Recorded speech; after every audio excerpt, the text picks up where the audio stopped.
नमस्कार, मेरा नाम है आकांक्षा और मैं पहली बार यहाँ इस तरह की किसी प्लेटफॉर्म पे आई हूँ।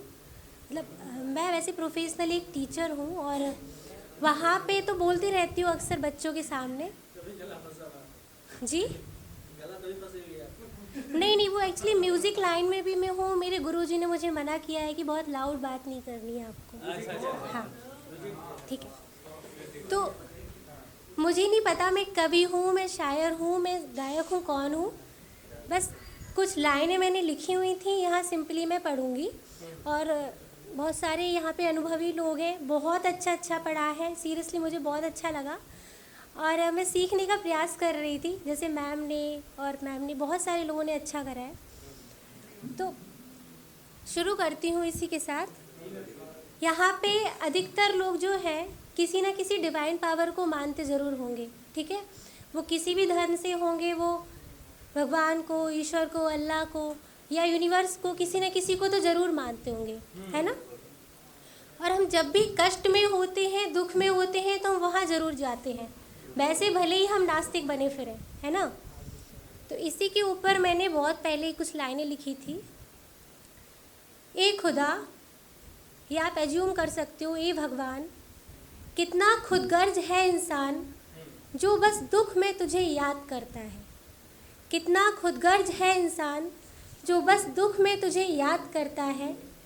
तू है हर वक्त साथ, ये बात नज़रअंदाज करता है। हम अक्सर भूल जाते हैं कि वो जो डिवाइन पावर है, जब से हमने जन्म लिया है, वो सत्ता हमारे जन्म होने के साथ हमारे साथ वो कॉन्शसनेस है। लेकिन अक्सर हम परेशानियों में, समस्याओं में, कुछ भी हो, यही लिखते हैं, यही सोचते हैं कि हम तो बहुत अकेले हैं, है ना। तो इसी के लिए मैंने लाइन लिखी है कि तू है हर वक्त साथ, ये नज़रअंदाज करता है। गर हो तेरे होने का एहसास हमेशा, गर हो तेरे होने का एहसास हमेशा, तो गम भी एक मुस्कान दे जाए। गर हो तेरे होने का एहसास हमेशा, तो गम भी एक मुस्कान दे जाए। बहे ना अश्क किसी की आँखों से, बहे ना अश्क किसी की आँखों से, बुरा वक्त भी राह दिखा जाए। अगर आपका विश्वास किसी डिवाइन पावर में है, तो कितनी भी बड़ी समस्या आएगी वो आपको स्ट्रॉन्ग ज़रूर बना देगी। वो जो एक्सपीरियंस होगा वो आपको एक स्टेप आगे ज़रूर ले जाएगा। लेकिन अगर आप खुद को अकेला महसूस करते हैं, किसी भी परम सत्ता में भरोसा नहीं करते, इवन कई लोग अपने पेरेंट्स में भी भरोसा नहीं करते, तो फिर वो उस समस्या में ना टूट जाएंगे। आप ये डिफरेंस बहुत क्लियरली देख सकते हैं। आज से आप देखने का प्रयास कीजिएगा, ठीक है। Thank you. आगे की लाइन है, हो तेरी रहमत कुछ ऐसे कि सब मुश्किल आसान हो जाए। यह मुझसे बोल रहे हैं, हो तेरी रहमत कुछ ऐसे कि सब मुश्किल आसान हो जाए। रहे ना पत्थर के भगवान की ज़रूरत, हर एक शख्स में बस तू नज़र आए, हर एक शख्स में बस तू नज़र आए। इसके अलावा मैं जिन बच्चों को पढ़ाती हूँ वो बहुत ही वीक बैकग्राउंड के बच्चे हैं, जिनके पास शायद उनके मम्मी पापा नहीं होते। मैक्सिमम बच्चों के पास, कई लोगों की मजदूरी करने किसी दूसरे स्टेट गए होते हैं, कई के पास खाना नहीं होता, कपड़े नहीं होते। तो मैंने एक बार सोचा कि हम अक्सर टीचर्स हैं या फिर अपनी लाइफ के पर्सपेक्टिव पे तो लिखते रहते हैं, लेकिन हम कभी ये नहीं लिखते कि एक बच्चा जो उस स्कूल में है, जिसके पास कुछ भी नहीं है, प्यार भी नहीं है, पैसा भी नहीं है, और खेलने के लिए और हर चीज़ का अभाव है, तो वो बच्चा क्या सोचता होगा। तो मैंने उसके नज़रिए से एक कविता लिखी थी। आई डोंट नो ये कविता है क्या है, बट मैं पढ़ रही हूँ जी। मैंने यहाँ लिखा है, मैं प्राइमरी का छात्र हूँ, क्योंकि कुछ जो दूर दराज के प्राइमरी स्कूल्स हैं, वहाँ के बच्चों को प्राइमरी का बच्चा ही कह के बुलाते हैं। संबोधन उनका यही होता है कि प्राइमरी के हैं ये, तो इन्हें कुछ नहीं आता, ये तो गाय चराते होंगे। जो लोग होंगे उस एरिया से वो जानते होंगे, तो सुनिएगा। मैं प्राइमरी का छात्र हूँ, कुछ बातें करने आया हूँ। मैं प्राइमरी का छात्र हूँ, कुछ बातें करने आया हूँ। छोटी मोटी अपने मन की मैं तुम्हें सुनाने आया हूँ। ना घर है मेरा पक्का सा, ना ही माँ बाप है पढ़े लिखे।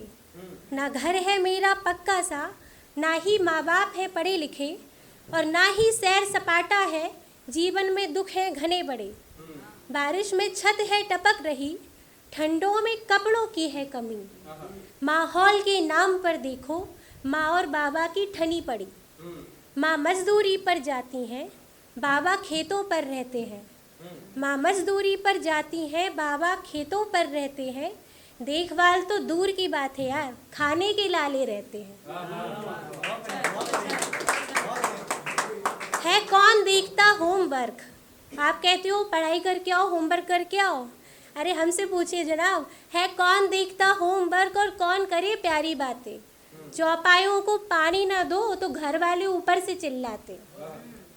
फिर आशा की किरणें लेकर उम्मीदों की गठरी बांधे, मैं रोज स्कूल फिर भी आता हूँ। कुछ बच्चे आ जाते हैं, उन्हें कहीं मन नहीं लगता, वो सोचते यार स्कूल ही चलो कुछ तो मिलेगा। आशा की किरणें लेकर उम्मीदों की गठरी बांधे, मैं रोज स्कूल को आता हूँ। है यही एक जगह ऐसी जहाँ सपनों को पंख लगाता हूँ। मेरे जीवन की दशा दिशा मैडम और सर के हाथों में। बस एक ही आशा की किरण दिख रही है उन्हें, अब कोई नहीं दिख रहा। ना सरकार दिख रही है, ना न्यूज़ चैनल्स दिख रहे हैं, ना पड़ोसी दिख रहे हैं, ना रिश्तेदार दिख रहे हैं। अब मेरे जीवन की दशा दिशा मैडम और सर के हाथों में। मात पिता और सखा भाव, उन्हें ना मम्मी पापा मिल रहे हैं, ना उन्हें दोस्त मिल रहे हैं। तो मात पिता और सखा भाव ढूंढूं मैं इन हालातों में। घर अपना बच्चा मान ध्यान, गुरु हमको पाठ पढ़ाएंगे। निश्चित ही अपने जीवन में हम कुछ तो कर ही जाएंगे, हम कुछ तो कर ही जाएंगे।